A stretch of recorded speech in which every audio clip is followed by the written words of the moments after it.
Right. Let's begin what's trending. With reactions trailing Nigeria's president-elect, Bola Ahmed Tinubu's return to the country on Monday after a one-month vacation abroad. Tinubu arrived in Nigeria at around 4:30 p.m. at the Nnamdi Azikiwe International Airport in Abuja, the country's capital, to a warm welcome by his supporters.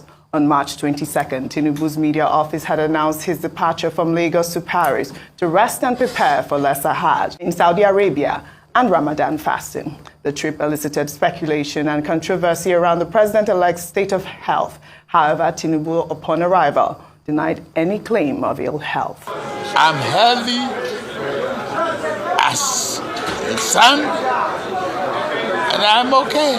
May 29 is not the calendar. The challenge ahead is beyond that. It's for all of us together.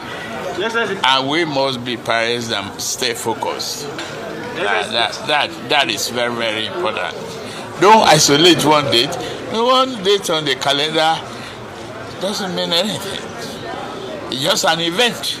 All right, let's take some reactions. This is from AKT Baby, who wrote, Jagaban went to France lean and stressed out from the elections and came back fresh and chubby. The online mob are wailing as usual. All their propaganda about Asiwaju Bola Tinubu being sick has been thrown in the mud. May 29th, loading.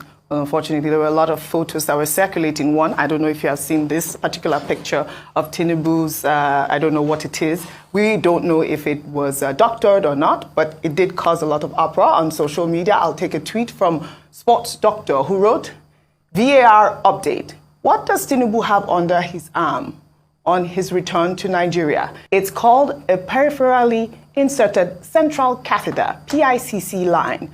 What is it used for? Should we be worried? I'll explain.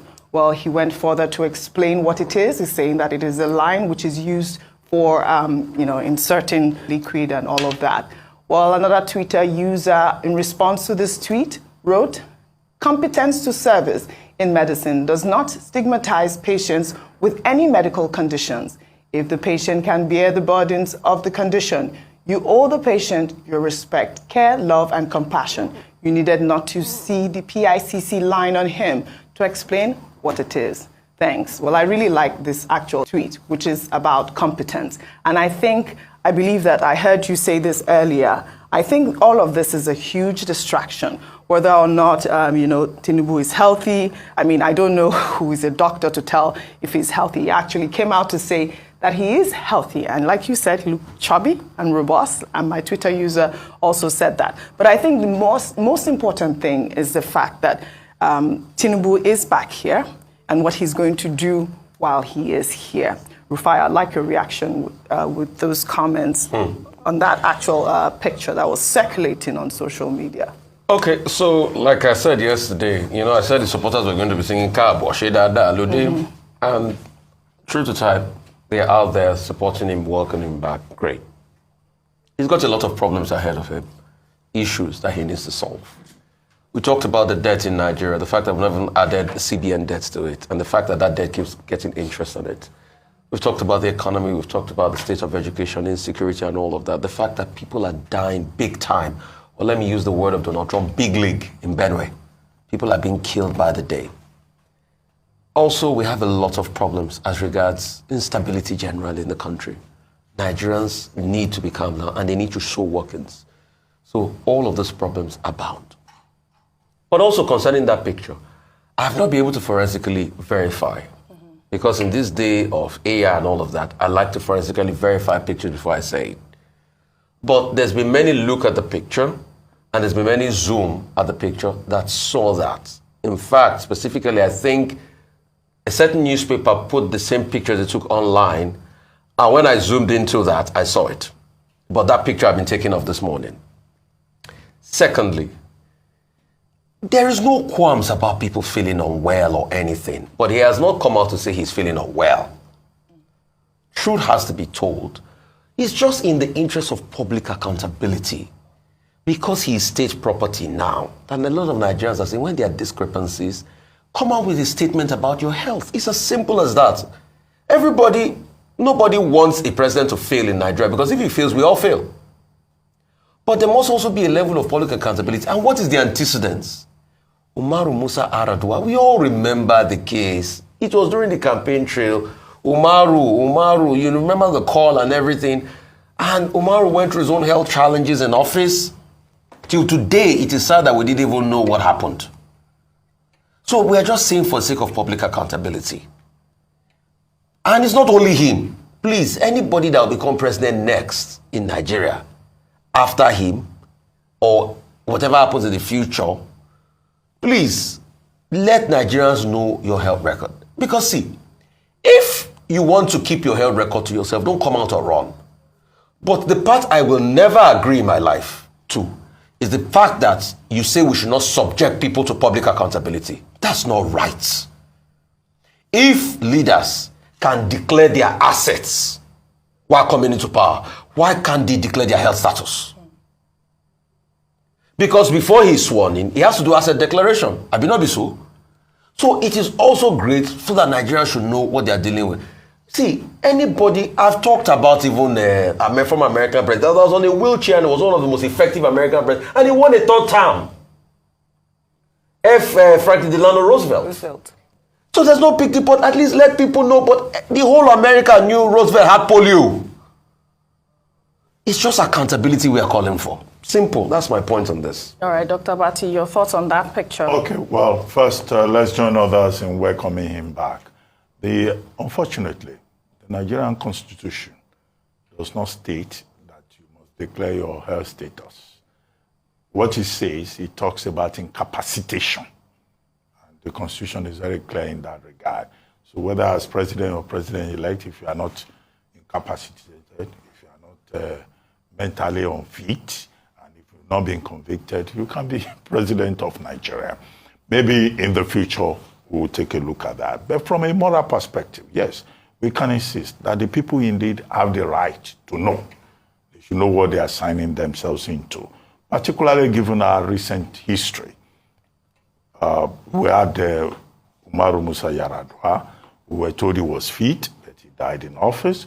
We had, a counter-example with President Muhammadu Buhari, who everybody said was ill and all of that, but today he looks even healthier than you, Ojineka. Oh, TINUBU looks healthier than me. Not TINUBU. Wait, I said Buhari, okay. President Buhari. Oh, he looks healthier than me. If you see how he's bouncing up and down, well, like a teenager. I'll give him one thing, though. I remember when he was, conferring those national honors, he stood like a general for hours. That one I'll commend him. But Dr. Abati, I'm not. I'm just pulling your legs, I'm not playing gender politics. I'm just saying what we have seen. Health, life, all of these things belong to God. Yes. Okay, and not being medical doctors, we can't, on the basis of photographs, just reach conclusions. However, let me make one point.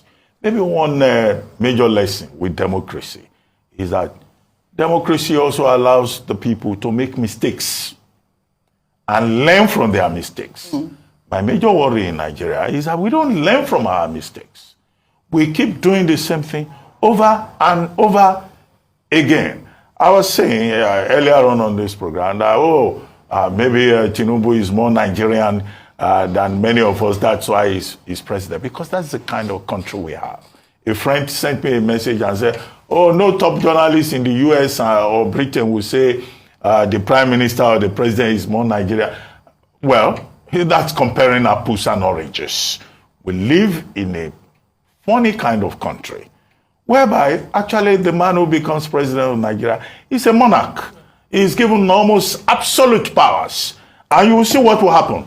It's not only TINUBU that will be exercising monarchical powers under Section 5 of the Constitution, 1999 Constitution. Even his wife we operate like a queen, in a monarchy. Even his children will operate like princes and princesses. So we keep learning lessons.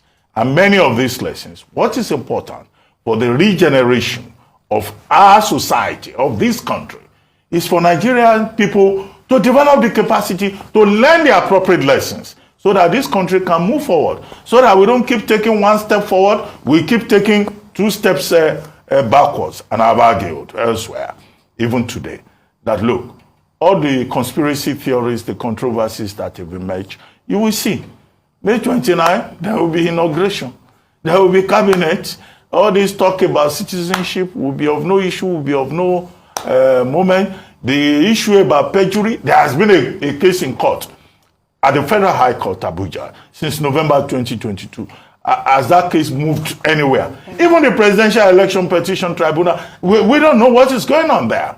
So this is the kind of country that we have. Yeah. Where we, the people, going to learn lessons. All right. We were talking about being fit and being healthy. I'll take another story before I come to you, Ayo. In another development, the presidential candidate of the Labour Party, Peter Obi, was trending on social media after pictures of the former Anambra State governor wearing sneakers and a T-shirt as he walked around the streets of Anambra State began circulating. Well, many of his supporters have reacted to the photos, some claiming that the photos affirm that Peter Obi has street credibility. I mean, I don't know if you saw these photos that were circulating on social media, but you know, his supporters have come out to say, you know, he is looking healthy as well. I guess maybe even also just juxtaposing him with TINUBU's arrival as usual. But I think the most important thing is the fact that he's out there in Anambra State on a Monday, where people have said that they've declared a sit-at-home, and you can see him here,